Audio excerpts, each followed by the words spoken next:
In our previous episode, Lin and Princess Yao unexpectedly stepped into the corpse realm, throwing the entire royal court into panic. The revelation that one of their own was behind it only made things worse. Meng Anwen even straight out warned that if anything happened to Lin, the entire royal family would pay the price. The old emperor, now drenched in sweat, rushed to explain that his own daughter had also entered that realm, and he was just as anxious. But the problem was that they had no way to get in.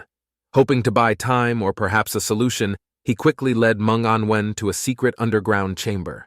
At the center of the cave stood a massive stone platform carved with a majestic array where the formation stretched all the way across the walls. Meng Anwen took one glance and immediately recognized it as an ancient divine-level array, which the emperor explained had been passed down by their ancestors. Without hesitation, Meng Anwen activated his powers and summoned the array spirit.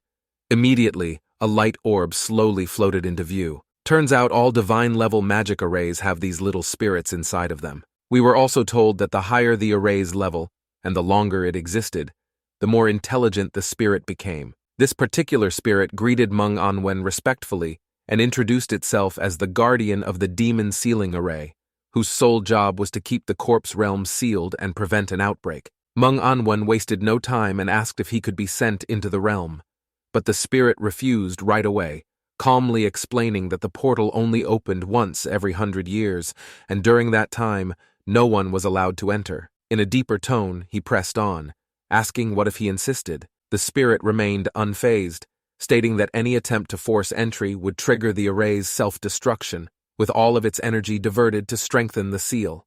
The spirit then added that anyone below the level of a half-step supreme divine would have no way of entering forcefully. Frustrated but realizing the spirit wasn't bluffing, Meng Anwen asked how long until the next opening. The spirit responded, saying a little over 3 years. This made him snap, remarking bitterly that 3 years is too damn late. Desperate, he changed his approach and asked what would happen if someone accidentally entered through other means. The spirit explained that there was an exit at the center of the corpse realm, noting that if a human made it there, they could return. Not wasting another second, Meng Anwen stamped a seal on the array, ordering it to notify him immediately if someone came out, which the spirit respectfully acknowledged. Then, turning back to the emperor, his expression shifted, and this time looking much colder and dangerous, he declared it was time to deal with the traitors within the royal family. The old emperor's face turned pale as they rushed back to the palace. Meng Anwen pointed out that using a seal-breaking firestone to break a seal always left traces of abyssal energy.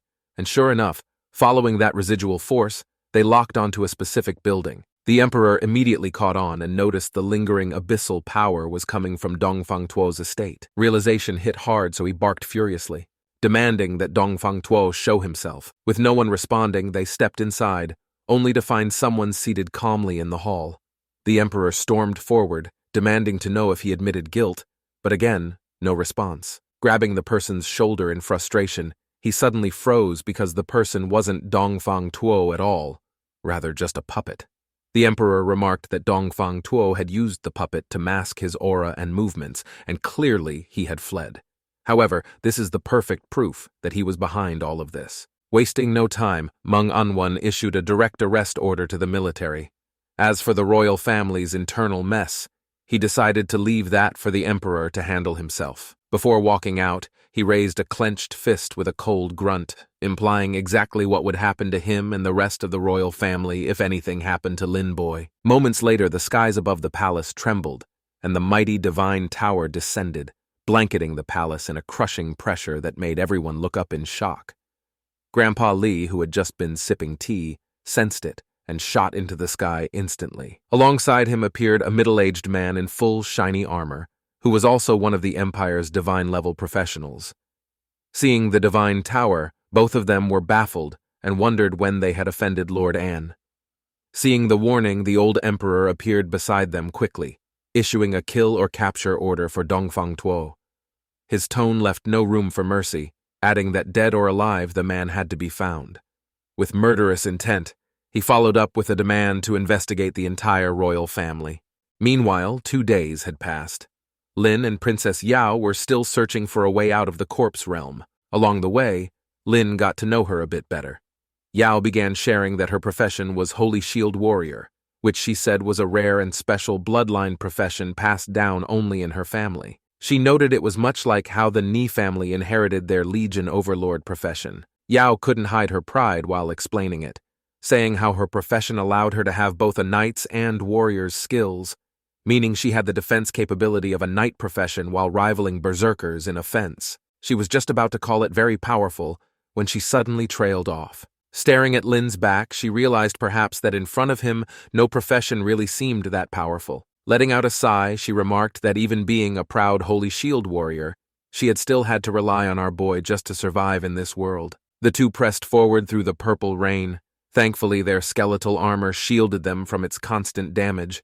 But the real danger wasn't the rain, rather was the random bolts of lightning that occasionally struck the roaming corpses, triggering their rapid evolution. The surrounding creatures weren't particularly strong yet, but their numbers were growing fast. Suddenly, Lin came to a stop. Without warning, he said he wanted to test what it felt like to be struck by lightning. Yao froze, completely baffled, wondering if she heard him right. But before she could wrap her head around it, Lin calmly told her to stay put, then dashed straight ahead into the storm. She let out a sharp scream, panic surging as she lunged forward, desperate to stop him. But Lin was already gone, sprinting ahead at full speed, and hoped his gamble would prove him right. At first glance, anyone watching Lin might have thought he'd completely lost it. Not only was he walking straight into danger, but he deliberately removed his skeletal armor, and just like that, a bolt of lightning slammed down on him. The jolt left a faint numbness, but no real harm, because the skellies had absorbed most of the damage. However, what really caught him off guard was the sudden system notification letting him know he had just gained something called Genesis Lightning, and a whopping 100,000 experience along with it. He blinked in surprise, then quickly pieced it together. The reason that the creature kept evolving was likely because they were earning experience too. Lin quickly relayed this discovery to Yao, who seemed less stunned by how it works, and more shocked that he'd actually survived a direct lightning strike. Lin casually asked if she wanted to try it herself, but she waved him off with a wry smile, explaining there's no way for her to withstand both the lightning and the rain. With another skeletal armor strapped on, they pressed on, all the while grinning as he remarked how even though the Genesis Lightning didn't give much experience each time, it might amount to something significant if he kept stacking it. Maybe this corpse realm wasn't such a bad detour after all. And so, over the next few days, Lin made a habit of stepping into every lightning strike he could find. Oddly enough, nothing ever happened to him. Yao, at first horrified, eventually got used to the bizarre sight because, after all, who else in the entire human race could pull something like this off? While Lin was out there farming lightning like it was a hobby, chaos was actually brewing outside. A mysterious visitor showed up at the royal palace. 2 guards immediately blocked her path, weapons drawn, demanding her identity and reminding her of the punishment for trespassing. But Mohan wasn't in the mood to chat. With twin swords in hand, she strode forward, looking like she was ready to flip this place upside down. With just a single strike, the 2 guards went down cold. With killing intent written all over her face, she declared that if anything had happened to her little brother, then there would be no reason for the royal family to exist anymore. As the scene returned to the corpse realm, Lin and Yao were suddenly faced with a massive tornado looming ahead. Just beyond it, several unfamiliar creatures came into view. Yao immediately warned him to be careful, saying something about these creatures didn't feel right. Lin cast a detection spell and confirmed they were level 40 rotting hellhounds. He noted these are likely abyssal hellhounds before their transformation. The creatures charged, but before they could get close, one of the skelly charged and cleaved the first hound clean in half. What truly caught Lin's attention, though, was that there weren't just abyssal creatures. He also noticed several dragon creatures among them. That alone convinced him they were now inching toward the core area of the corpse realm. However, he still couldn't figure out why the lightning from this storm cluster seemed so focused in one spot. Eyeing the storm clouds looming just ahead, he decided to investigate them himself. With a quick motion, he summoned his wings and told Yao to stay put. The next moment, he took to the sky, which, of course, left Yao stunned, and she questioned when our boy had awakened a flying skill. Reaching the outer edge of the storm, Lin was instantly met with a barrage of lightning.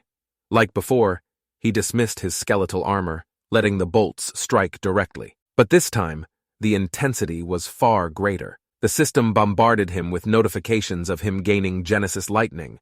But this time each strike was granting a full 1,000,000 experiences. While enjoying the XP farm, something caught his attention. Looking closer, he could see a faint glow deep within the storm.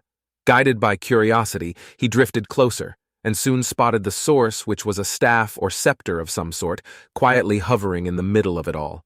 His detection spell identified it as a damaged Genesis scepter, which could apparently be repaired by absorbing Genesis Lightning, and that was all the system offered. Lin grabbed the scepter and guessed it might be a relic left behind from some ancient battle. As the realization set in, he understood that his body would likely need to act as a conduit, drawing in lightning and funneling it into the scepter. Raising it high, our boy pretty much became a living lightning rod. Lightning poured down non-stop, but he didn't know how much lightning it would take to repair the weapon. But deep down, he had a feeling he might be the only person who could pull this off. Before long, Yao noticed the storm clouds finally starting to fade. Lin soon returned to her side. She asked if he was all right, looking very concerned. He reassured her, saying he was fine. Then he suggested they should keep moving, remarking that he had a gut feeling the exit wasn't far now. Their path led them into a crumbling, abandoned city. Lin noted he'd already been trapped in this place for over a month. Though he couldn't completely kill the monsters here, he'd still managed to reach level 41 thanks to the Genesis Lightning. But he also noted the scepter hadn't shown any change yet. Pressing through the ruins, the two suddenly noticed something off in the terrain ahead. Strange liquid was pooling on the ground, with faint purple mist curling through the air. By now, they had entered what was known as the bone-melting zone. Lin figured they'd now stepped into a region where they would likely encounter level 60 monsters. The bubbling liquid writhed, and without warning, a massive tentacle burst out, latching onto the skelly. The skeletal mage reacted fast, launching an elemental explosion that forced a hidden creature to the surface. A quick detection spell revealed it was a level 60 rot-stink octopus. As the little skelly was dragged into the liquid, a green gas started seeping out around it. Yao gasped, recognizing it immediately as corpse poison, and warned Lin that his skeleton had been infected. Lin acted fast, calling in his undead general and commanding it to cleanse the debuff. But the skill failed, because the undead general can only cleanse debuffs under level 60, meaning this poison's strength had exceeded level 60. Meanwhile, our boy also learned that if they don't remove the poison, it would just keep accumulating. With that in mind, Lin figured the only option now might be to summon a new one to replace it.